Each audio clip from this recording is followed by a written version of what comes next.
Hello, everyone, and welcome back to the Radical Edge of HR with HR Knowledge Source. Of course, I am your host, Tanya Hawley, and I'm so happy to be with you once again on the Radical Edge of HR. And we have a good time talking about various topics. And of course, today's topic is the real benefits of wellness at work. And we're recognizing Minority Health Month, which we know was in April, but we are recognizing it today. And I'm so excited. I'm not here by myself. Of course, we bring you the experts. And again, I have the experts with me today, and I'm so excited to have them here. Now, today we actually have a panel. We have two people that will be joining us. So let me go ahead and get the party started. Let me introduce you to our first expert, and she is none other than Miss Michellene Davis. Hello, Michellene. Hello. Michellene is the president and CEO of National Medical Fellowship. So thank you so much for joining me and getting through the tech issues and all of that good stuff. Welcome, welcome, welcome. Now, everyone, we do have another guest coming, another panelist, and she'll be popping in here soon. But we're going to go ahead and get started. We want to keep you all waiting too long, but she will join us as in just a few minutes. But I wanted to get started with Michellene. So, Michellene, if you could please just officially introduce yourself and tell us a little bit about what you do, please. Well, Tanya, first of all, thank you so much for having me on today. It's always a delight to join you anywhere. And so I'm delighted to be here. I am Michellene Davis. I like to refer to myself as the chief servant at National Medical Fellowships. National Medical Fellowships was founded in 1946 in order to ensure that we had a greater representation in medicine. Today, it literally ensures that we have a chance to make certain that everyone, despite wherever they come from, despite wherever their socioeconomic bracket has them at the current process and stage in their life, it gives them a chance to grow up to be the physician that they've always wanted to be. And so at NMF, we make certain that students who are underrepresented and others, those who are just dedicated to making certain that healthcare is better for all, have a chance to have communities grow up healthy and strong. Health equity, absolutely. That's awesome. You know what that sounded like to me? It sounds like you make a lot of dreams come true. You help make a lot of dreams come true. Listen, I'm a dream dealer. That's what we say all the time. Do you really? I love that. Dream dealer. That's what you're dealing out dreams. We're going to talk afterwards. Yes, absolutely. Absolutely. I absolutely love it. Well, let's go ahead and dive into this very interesting. Oh, our panelist, our second guest is here. Yeah. Awesome. Right on time. We're in for a treat. We've got the second expert. Please join me in welcoming Dr. Jayne Morgan. Hello, Dr. Morgan. Hello, how are you? Good morning. Doing great. Dr. Morgan, of course, is the Vice President of Medical Affairs at Hello Heart. And you may have seen her face. She might look familiar because she is an on-air medical expert. So we see her on the newswaves. If you're in Atlanta, it's ABC's or CNN and many others. So Dr. Morgan, thank you so much for joining us. I know you're running, so thank you. Good morning. Good morning. Welcome, welcome. So that was actually perfect timing. If you could just tell everyone a little bit about yourself and what you do, please. I thank you, Tanya. I am a cardiologist, and I have spent a good part of my career really working in research, research and development, also medical affairs at pharma companies, as well as at big health institutions like Piedmont Healthcare, leading their research efforts there. But then also transitioning over into education and spending quite a bit of time now in my career focused on women's heart health, also the health of all global populations. Health equity is incredibly important to me, and that comes in all forms, which is why I spend a lot of time as well in women's health, because that's also a part of health equity and why our healthcare and our healthcare delivery is inequitable amongst different populations. So spent a lot of time there. In doing so, I spent a lot of time talking about menopause, educating on menopause. So if you ever follow me, you'll hear all kinds of things, including my newsreels. My newsreels are on a number of health topics because I think health literacy is important for everyone to have, and every single topic. And I make a point of making certain that I speak to all topics. Wonderful. Thank you so much, Dr. Morgan. And thank you both so very much for being here with me and hanging in there through some of the tech issues we had. So we truly appreciate you taking the time out. So let's go ahead and dive into our topic today, which, as I mentioned, of course, is real benefits of wellness at work. And I want to ask you both, of course, we're recognizing National Minority Health Month, which, of course, is April. Why is it important to highlight wellness in this context? Can both of you just speak on that? And Michellene, I'll start with you, if that's okay.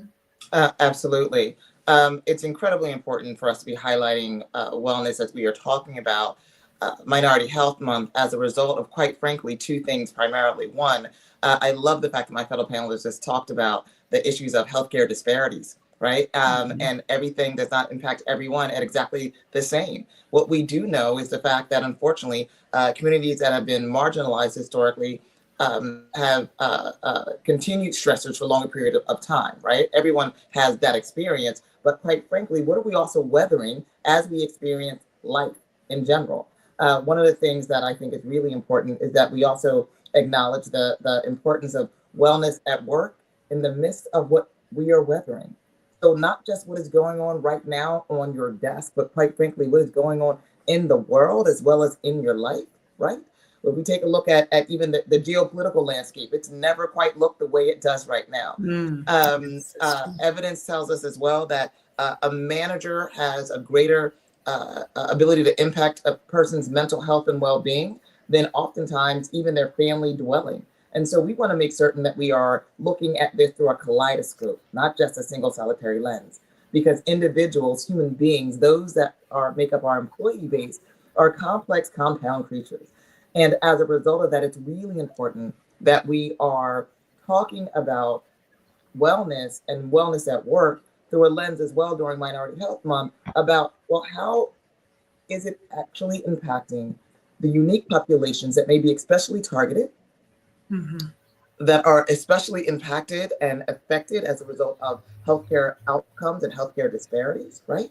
These have not changed very much over the last 30 years, that many of them have been measured. And so as a result, what you tend to see is that if you take a look at even the Black population in this country, right, they've remained across the board suffering some of the greatest disparities. So it's important that we understand it in the complex way in which individuals are experiencing it every day and every day at work.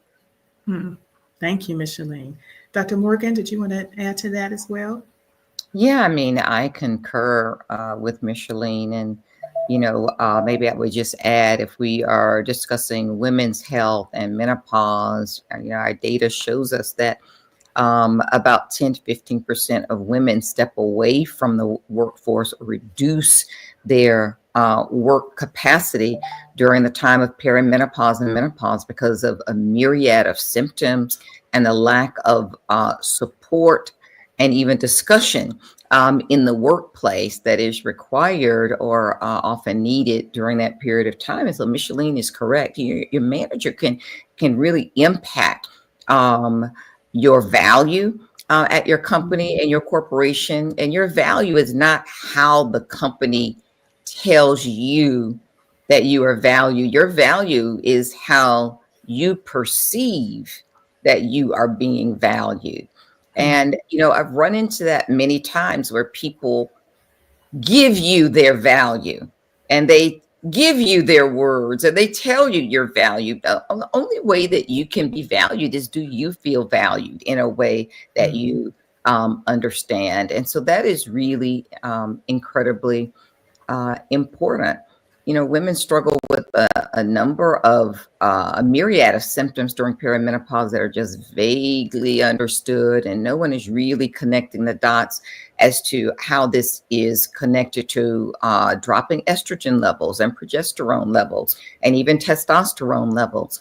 And, certainly as Black women, we are always expected not only to suffer through things, but then to shoulder the responsibility of others.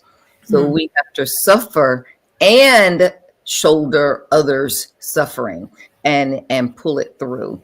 And and weathering does become an incredible part of our history and of our challenges. Mhm. And we see scientific evidence of weathering in shortened telomeres at the ends of our DNA, these DNA caps, which means that our bodies are having accelerated aging. So our bodies are actually older than the date on our birth certificates.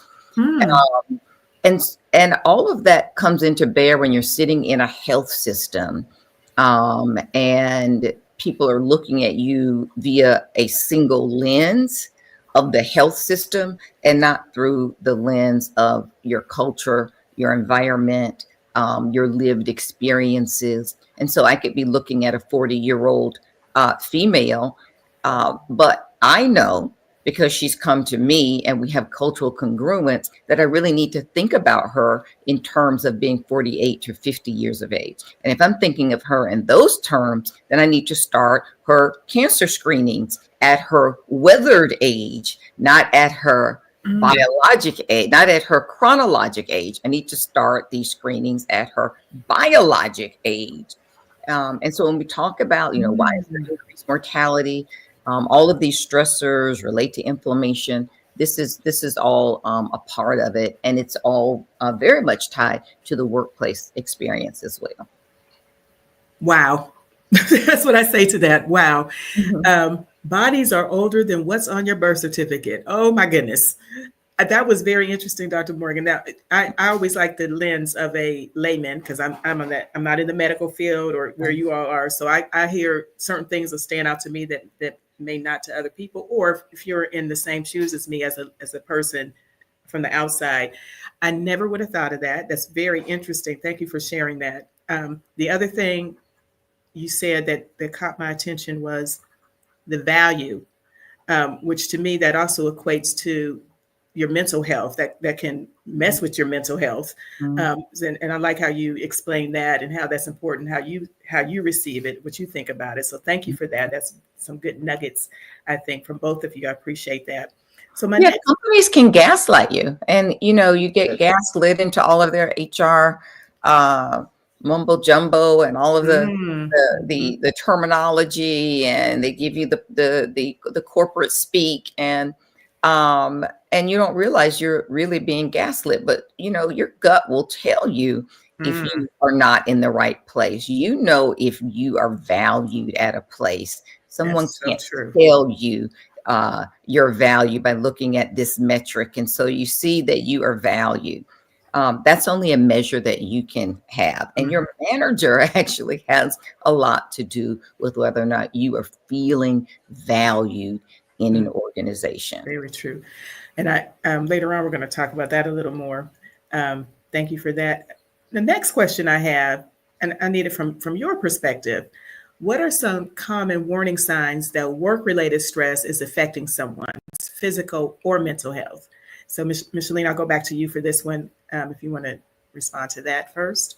Yeah, absolutely. And I love what Dr. Morgan was just saying a moment ago. I have to add this before I even answer that. Sure. Hmm. And that is that, to her exact point, so often we mistakenly attach who we are to what we do, right? Hmm. And so that is why it has such a deleterious effect on our mental health.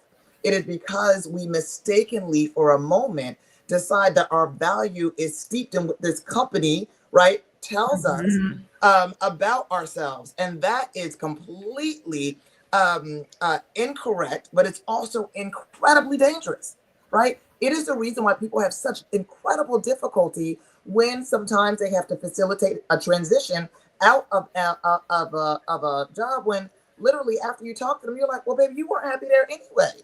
Like we know about this. It's one of the reasons why oftentimes people struggle so much when they have a life transition, right? Individuals get divorced and will literally say things like, I don't know who I am now, right? Because Mm. I've been so Right. and so's wife, right? I know myself in this way. And so it's really keenly important that we develop a sound level of self-worth independent of any other title, position, right? Or external validating factor. And I'm saying that because one of the things that, in answer to your direct question, Tanya, One of the things that we know that what we tend to see when people are really struggling with their mental health, etc., is that you have that you're almost overly exhausted, and you're overly exhausted and suffer from fatigue, whether or not you get a decent night's rest, right? So you wake up and you still feel that way. You can very much suffer from social withdrawal, right? Where the things that you usually are interested in and excited by, right? You just don't want to do that much anymore. And so even, and I say this often in workplace settings, I need for managers to pay attention to the cliques that exist in your office and who's being left out. Let's talk about that for a moment, right? Because social isolation actually is a telltale sign and often rushes a person to burnout, right? And so if in fact we believe half of what we say we do when we talk about the importance of not just recruitment, but retention and matriculation, then pay attention to who is being left out intentionally, who is intentionally not being excluded, right? And what are we doing? How are we setting the tone and tenor within our office space that literally is correcting that? So when you begin to feel that loss of motivation, and ladies, we all know this, on a Sunday night, if every Sunday night you find yourself rolling your eyes to yourself because of where you have to go on Monday, it is time for you to be the chief transition strategist of your own career, right? No one has to suffer that in that way on a long-term basis. Because exactly what Dr. Morgan said, she literally said, please listen, she literally said that your body, your gut will tell you you are not aligned with the place that you are in. And so I had to either give her a snap or make sure that folks understood. She is dropping you real jewels, right? You need to take this like the prescription that it is. And so when we start looking at all of that, when you start noticing that you've got employees who there are changes in communication, right? Or contact, when you begin noticing that people are quiet quitting, right? Because of the fact that companies can so often gaslight you. People will just stop talking. They will stop contributing.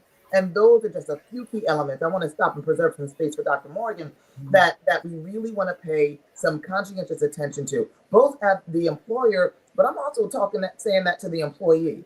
Pay attention to how your body responds to your workplace. That's good. Dr. Morgan? I'm sorry, Michellene, were you done? I'm sorry. Yes, I'm done. Okay. And I'm just listening. I've actually forgotten the question. What is the question? What are some warning signs that of work-related stress? Oh, warning signs. Yes. So I was listening very intently, and I had forgotten about, that quiet quitting. And that is more commonplace within our culture, maybe than people recognize, because even within health systems, even outside of health systems, when we're navigating corporate America, there's still all of the racism and all of the bias, and you're trying to manage and fight against stereotypes. I'm not going to be the stereotype, but the fact of the matter is that it all takes a toll on you because you can't bring your authentic self to the office. There's always the code switching, and the quiet quitting is basically when you reach the point of exhaustion, sort of darned if you do, darned if you don't. You're spinning in circles. You can't get anywhere. You're not moving ahead. You seem to be moving sideways. You've talked with your manager. You get the HR speak.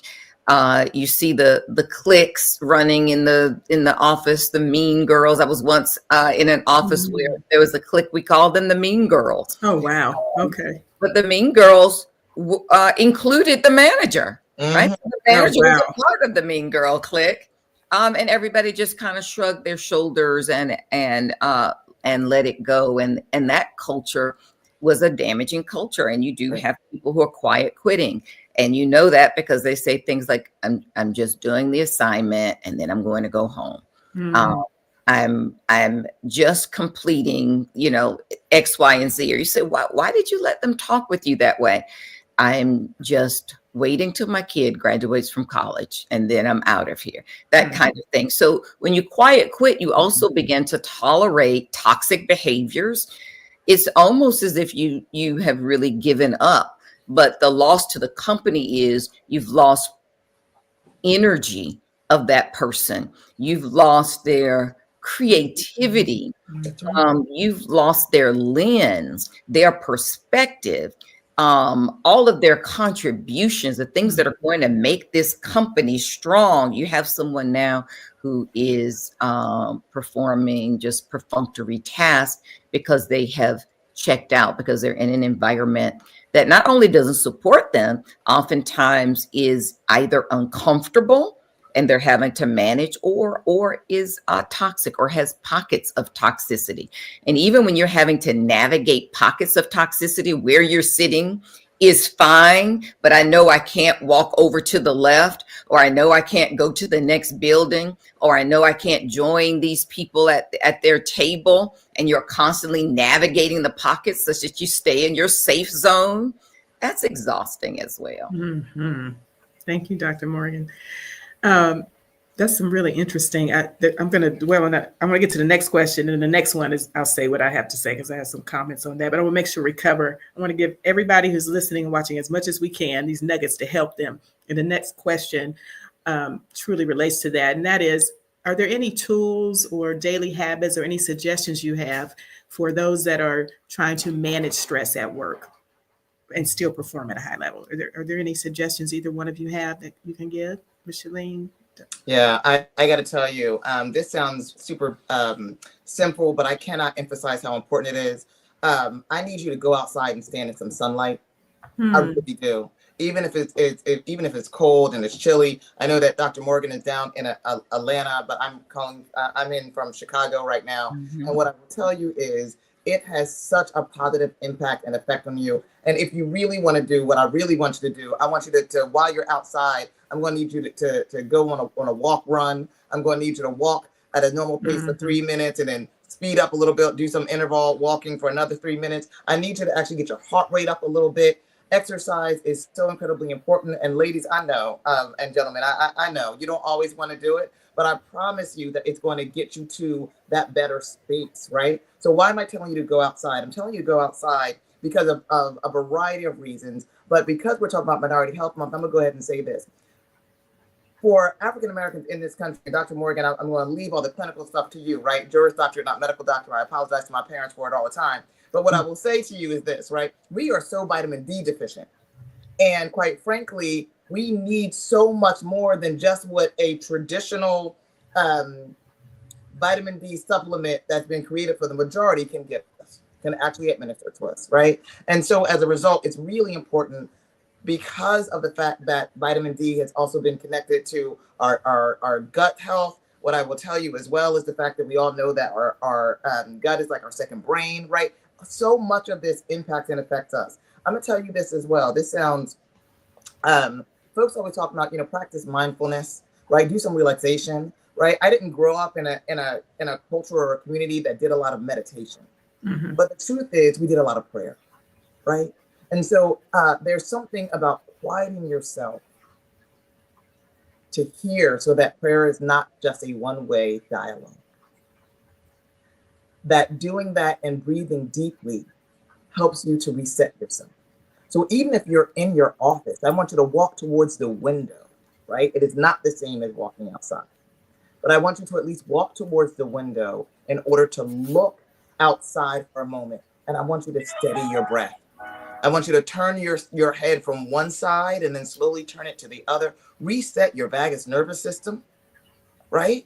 To give yourself another chance at that. And then please, ladies and gentlemen, I cannot be more emphatic enough. I usually offer an apology to everyone else in the world because I have the best girlfriend circle that there is. And so I know that means that you don't have them, but I encourage you to seek support in your girlfriend circle, in your guy circle, right? Give yourself an opportunity to be built up. So many times we pour out from that which is an empty cup because we do not permit ourselves to be refilled. Next time you are in your social circle with your girlfriends, be the quiet one for a moment. Let them fill you up so that you are pouring out from your overflow. Thank you, Michellene. Dr. Morgan, you have any tips?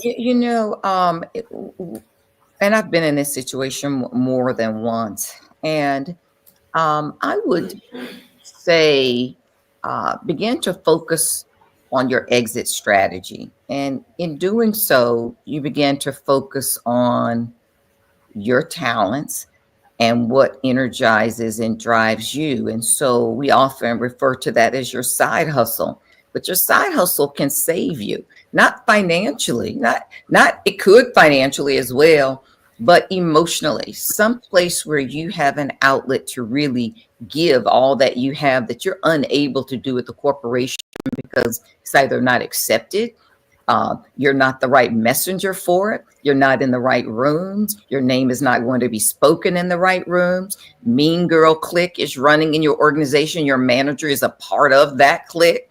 So all of those things, start to focus on what kinds of things really drive you. You know, what do you like to do? And sometimes it's the things that you're already doing that you're not aware of. So an example, you know, do you put stickers on things? You know, maybe there's something you can think about with stickers and decorations, or when you're stressed at home, are you baking, or are you, you know, so maybe this is an opportunity to turn some of that into positive income flow. Do you enjoy, you know, being out on a sailboat, and you spend all of your time sailing when you're away? Maybe those are opportunities as well. Think about the things that you enjoy that either you're already doing in small increments. Mostly, you probably are doing them for other people. But think about those things that you enjoy, or those things in which you get compliments in your personal life. Like, oh my gosh, that was really great. You're really good at that. And you dismiss it because you're busy and you did it in a rushed way, and you know you could have done better, but you do enjoy it, but you never give yourself an opportunity to enjoy it because it's always rushed and you're doing it on a schedule or on someone else's schedule. Take the time to kind of dial into that. Now that's the long term, because that's not just walking out of your job, but this is an opportunity, especially if you have quiet quit, that you are in an organization where it's clear that not only is there a glass ceiling, there's a glass floor, and you might fall at any point and go down further. To begin to focus on those things that bring you joy. But what am I also saying? I'm also saying where you can put all of your talents, your experience, your knowledge that the company won't accept. Yet you can put that somewhere else and begin to create something for yourself on the side. And over time, see how that builds. Yes, you're still at your job, but continue to do that. And at some point, that starts to be empowering. You start to see a way out. You start to see, well, I always have this. So if I left my job, it's not the same salary, but, you know, I won't get evicted. I can hang in there with my side hustle. So these things, when we call them side hustles, but they actually can save you. Side hustles generally are where you are actually expressing your real God-given talent. That's actually usually what side hustles are. Thank you, Dr. Morgan. Ooh, there's some good tips there. Let me recap for everybody. Michellene had mentioned go outside, take some deep breaths, get some vitamin D, have that support system, a girlfriend circle, or for our males, do I say boyfriend? I don't know. A friend circle. That didn't sound good. So the good guys are the good guys circle. Yeah, that part. The fellas. Yeah, but just your support system, that circle that supports you, and let them pour into you sometimes. We know we often pour into others, but let them also pour into you. And Dr. Morgan mentioned, find your side hustle. What do you enjoy doing? Find that, focus on it, and grow from there as an outlet, but you'll find some other gems with that. So thank you both for that. So I just wanted to recap because there's some good stuff in that. So we've been kind of focusing what we said thus far on the employees and what they can do. Let's flip it a little bit and look at the managers, the people in those positions, because we had alluded to this earlier. We spend a lot of time at work, often more than the 8 hours that we say, because I don't even know, does that exist anymore? And they can have a major impact on their employees. So what can the people in these positions do to be more supportive to their employees? Do you have any suggestions? Because they are with them and they have, as you mentioned, a major impact or can on their Mhm. employees. So Mhm. do we have any tips for them that we can give or suggestions, Michellene?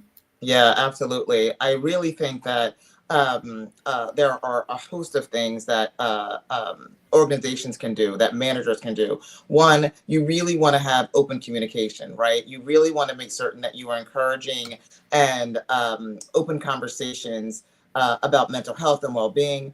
So what am I talking about, right? Am I saying you have to walk up to someone and say, how is your mental health? No, not necessarily. But I will say this.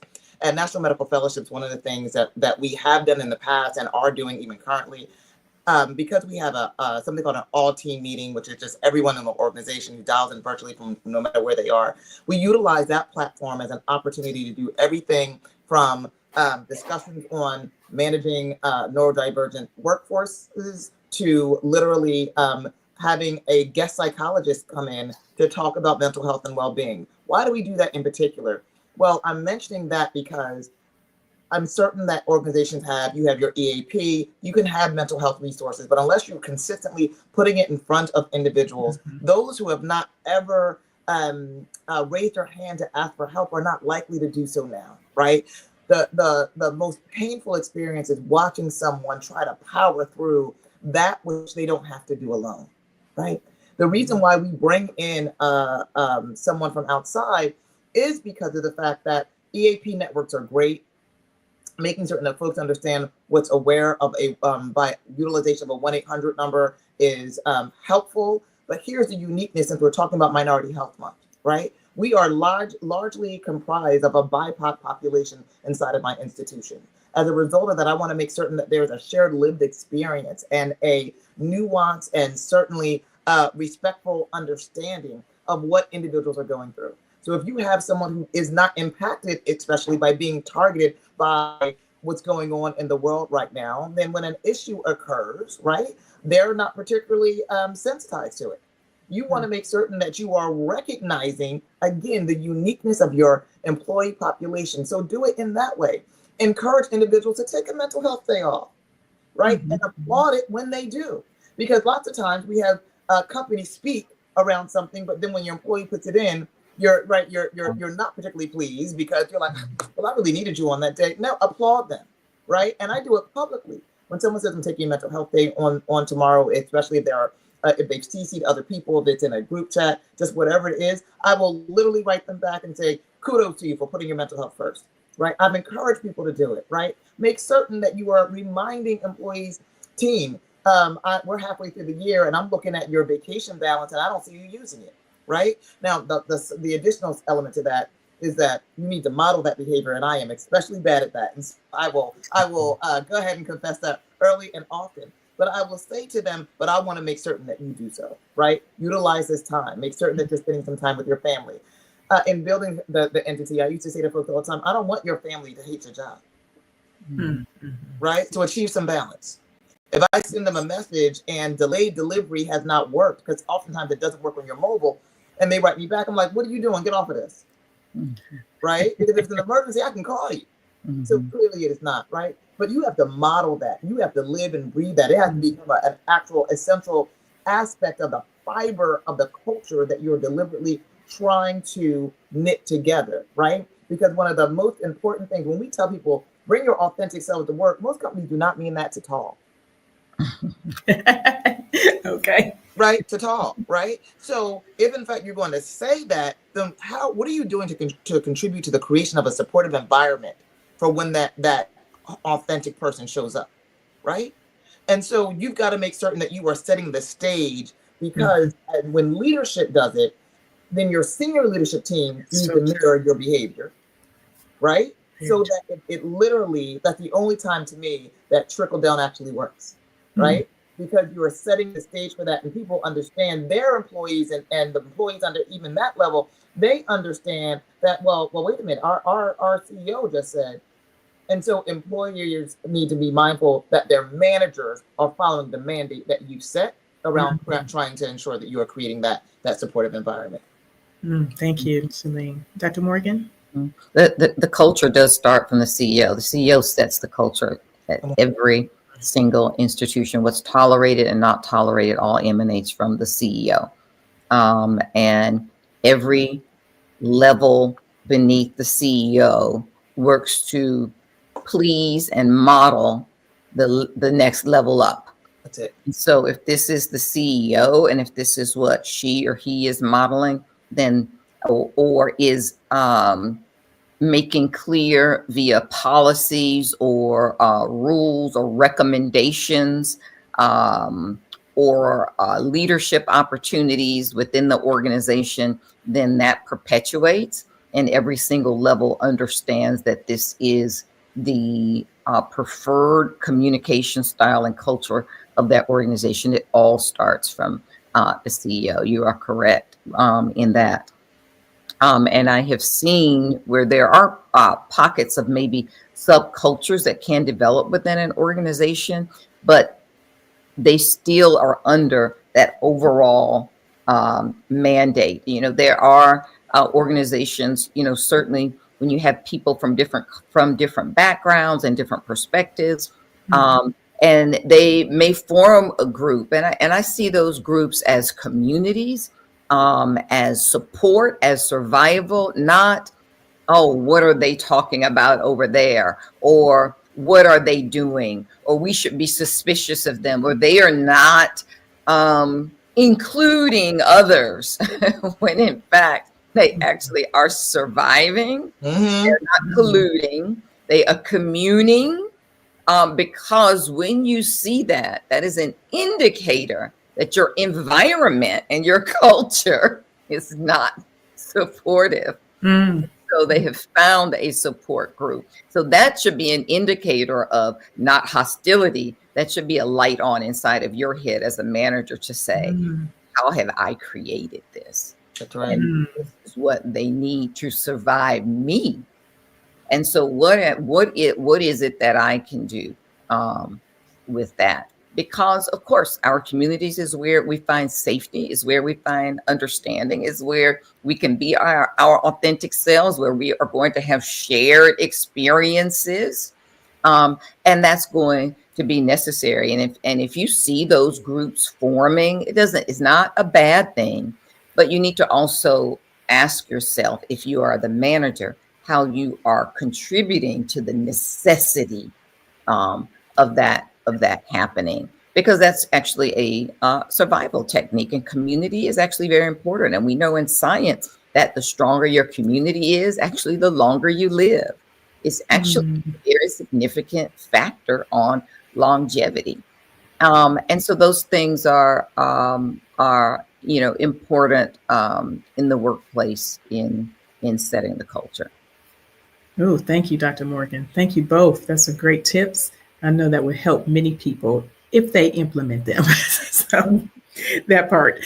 Yeah, So, and I would just add to that the other thing that your manager could do, if she or he is really invested, is to have time. And many organizations are so big you don't have time, but oftentimes they are layered and you don't have as many direct reports. But you can have your other leaders who are leading other pods or groups, but take the time to have one-on-ones, maybe twice a year with your direct reports, not to necessarily find out how they're doing, find out what their passions are, what they would like to be doing, where in the company are they kind of peeking over the fence to see what's over there. Find out where they see themselves in 5 or 10 years. And you have to create a safe environment for your employee to talk with you really about what it is that they'd like to do, where they see themselves within this company, even if they see themselves not at that company. That cannot be a bad thing. They're talking about their growth. And then your job is to try to open those doors and get that person there. If that person is peeking over the fence and you're in science and they're peeking over the fence into sales, maybe you need to provide some opportunities where they can contribute to some sales meetings, have more interaction with the sales team because they're interested. Maybe that's actually where their real talents lie. If they're interested in upward mobility at another part of your organization? Can you facilitate an introduction where they can meet a couple of people? Can you then put their name forward for a project or something when you're in a meeting? Because now you have that information. Oh, I have the perfect person. And now you've got somebody who actually is interested in it because they've told you a little bit about their hidden thoughts, right? I'm here to do this job. I don't want anyone to think that I'm thinking about another job, but that's actually the manager's responsibility. Find out the 360 of your person. We're not all right here. And really, corporations just, we squander our talent.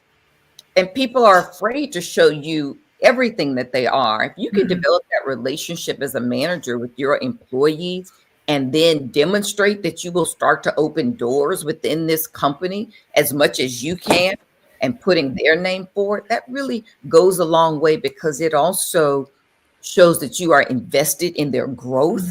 You're not insecure and afraid that someone may do better than you do. So you want to spend your time keeping people at a certain level, right? So you've got to always be the one on all the committees because you don't want the organization to see that you've got someone on your team who's actually maybe more talented than you are in that area because you're insecure, as opposed to taking ownership of that and being proud that you've got somebody on your team that's this talented. I'm going to let them run with it because they're actually better than I am, and I am going to be the leader and make certain that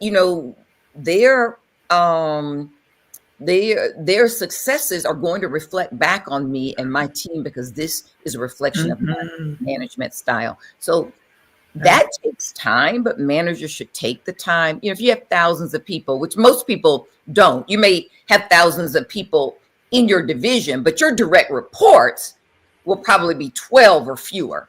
And then they will have direct reports and they will have direct reports. These one-on-one conversations need to be had in an authentic way, in a safe way.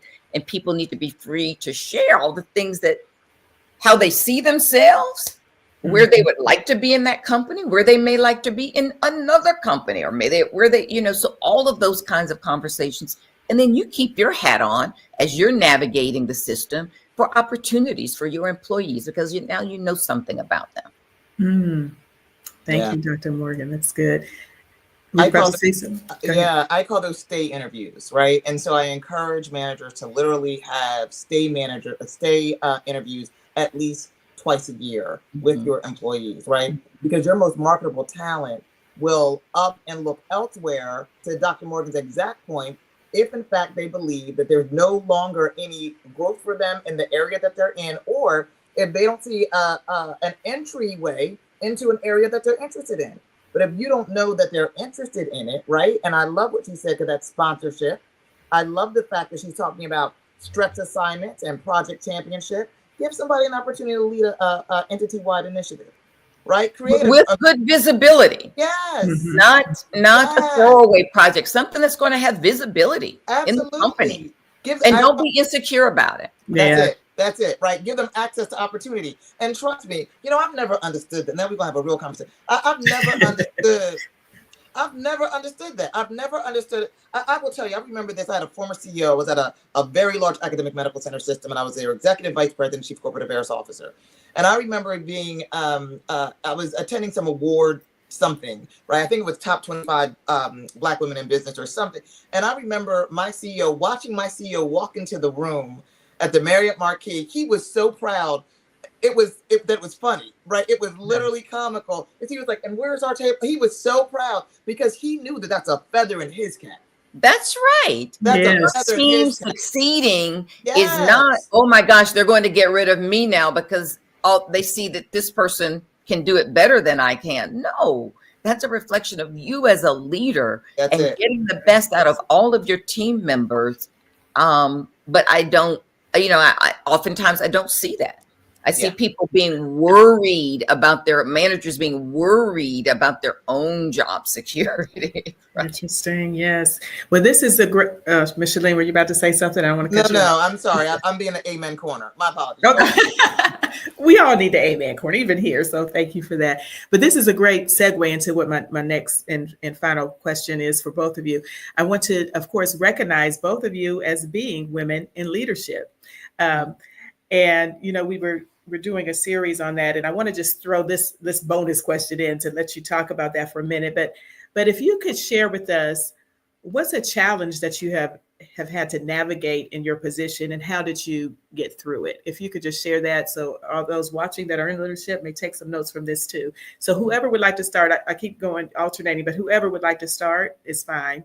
Dr. Morgan has so many good stories. I'd love to hear. Okay. Yeah, there are just so many challenges that I was just thinking that I've kind of outlined so many of them already. Mhm. I was thinking, can I think of things that are new? But I've certainly been reorganized out of positions. I've been downsized out of positions when I was the best person, and I think I was downsized because I was the best person, and Mm. they wanted to have a different face there than my face, and that would not have been possible unless they reorganized it. Wow. Okay. And so, I think I learned the hard way that reorganization could be a term for marginalization. This is Mhm. how we're going to marginalize your career and marginalize your accomplishments. And you can often, or you can be a victim of your own success, and without doing it intentionally. You simply are doing your job. You're doing it to the best of your ability. You're good at your job. And you can begin to receive accolades that you think are being well received within your division, but they're not. And they're not accolades that you sought to, that you were seeking. You're simply just doing your job. And then as you're meeting benchmarks, accolades are coming. And I've seen that before, even with myself, and things that I was really passionate about, like research, things that I was really doing well, and I was really publishing, but it was not sitting well with others. And I Mhm. think you have to foster the brilliance of your employees. I'm not even saying that I'm brilliant, but I'm saying everybody is brilliant, right? We all have a light that can shine in some area brighter than others, because that's our passion. And we need to be able to kind of foster that and not feel insecure. And then also just the racism and bias. This is not the right face that we want leading the organization. This is not the right look. We've got to have this man here.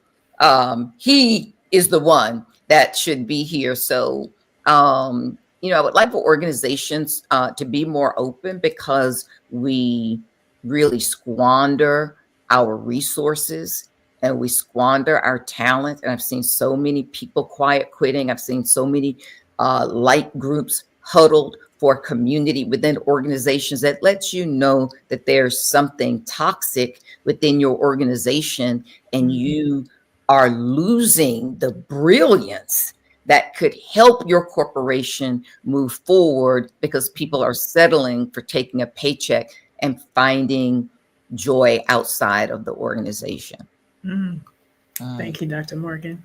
Michellene? Yeah, that's all of that is so good. I was like, yes, and it made me think of the book From Pet to Threat, which I encourage every viewer to get, because it really is about how often that same pride that I shared earlier that my former CEO had, that later in your career, that can, as you ascend, becomes a challenge, right?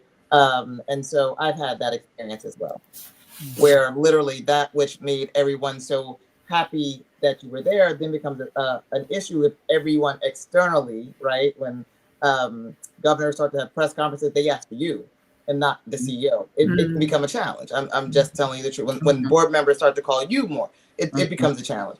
And so I think it's important to understand that dynamic, that this has actually been studied, that it's not you, you're not crazy, that it is happening, and that it has happened to many other people before, right? I think that helps us as we're going through that, because you really are looking around like, what has happened?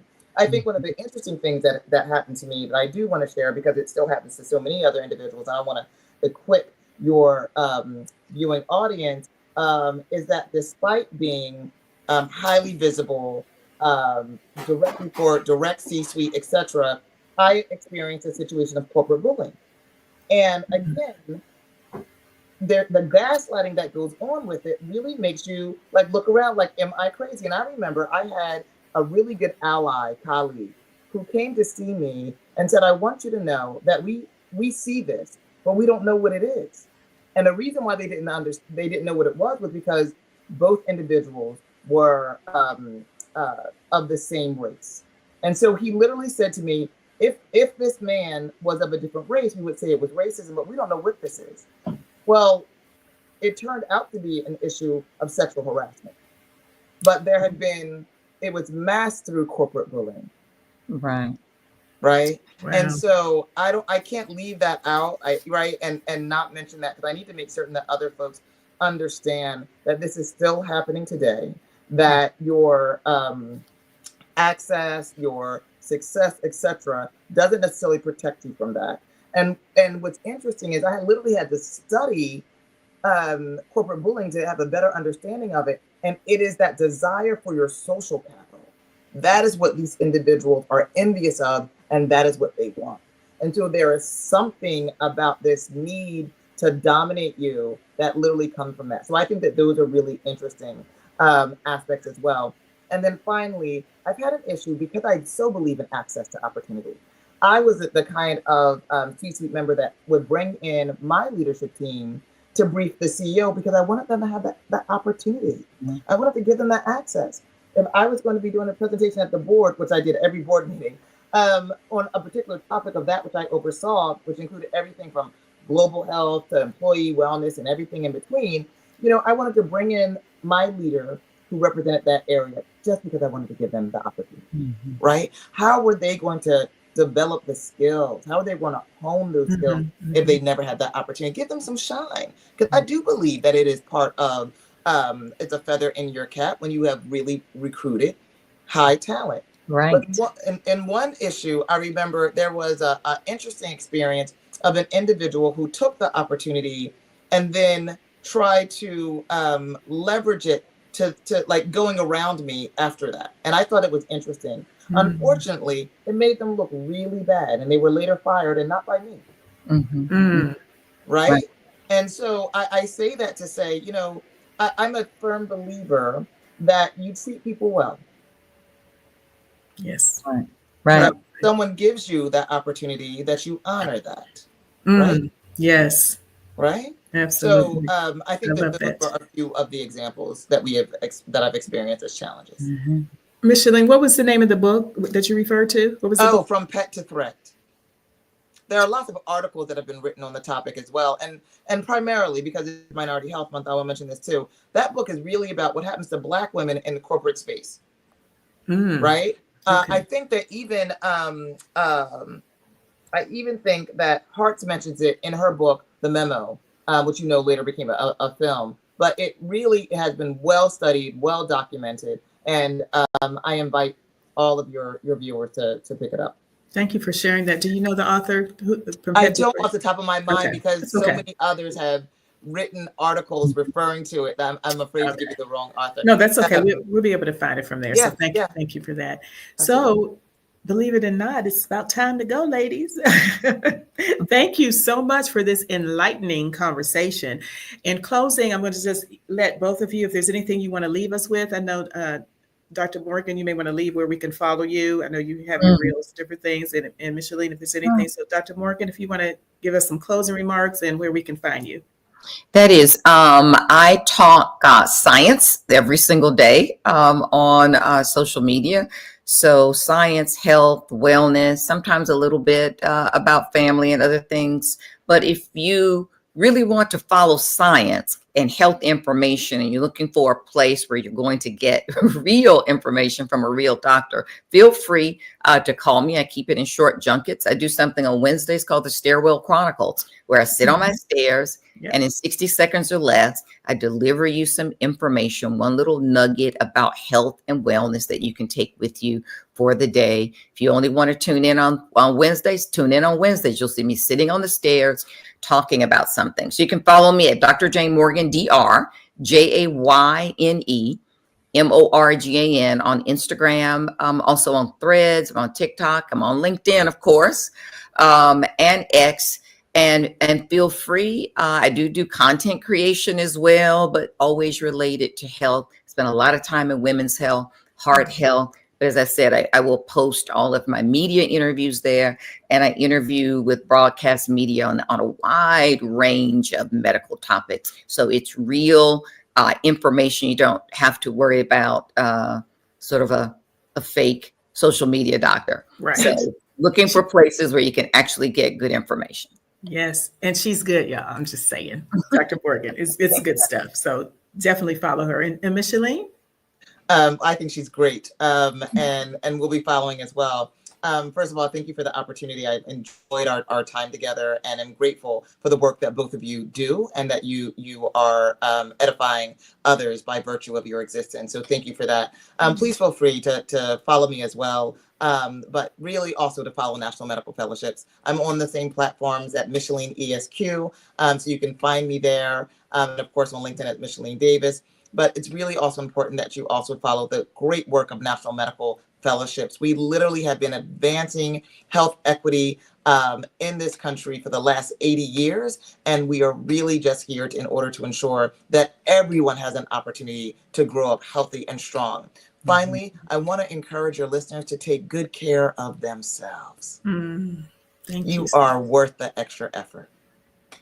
Thank you so much, Michellene. Thank you both for taking the time out of your very busy schedules. I know that, for joining me today. I appreciate you so much. It's been a wonderful conversation. I'm hoping you'll come back sometime and join me again, and we can continue the conversation, because there's a lot we didn't touch on. So it could go on and on, but I appreciate you all today. And everybody, if you have any HR needs, teaching, coaching, leading, or anything, give us a call or give us a look at our website, all our social media platforms, including our website. You can find us at HRKS LLC, because we know HR. So thanks everybody for joining us. We'll see you next time on the Radical Edge of HR. Bye-bye.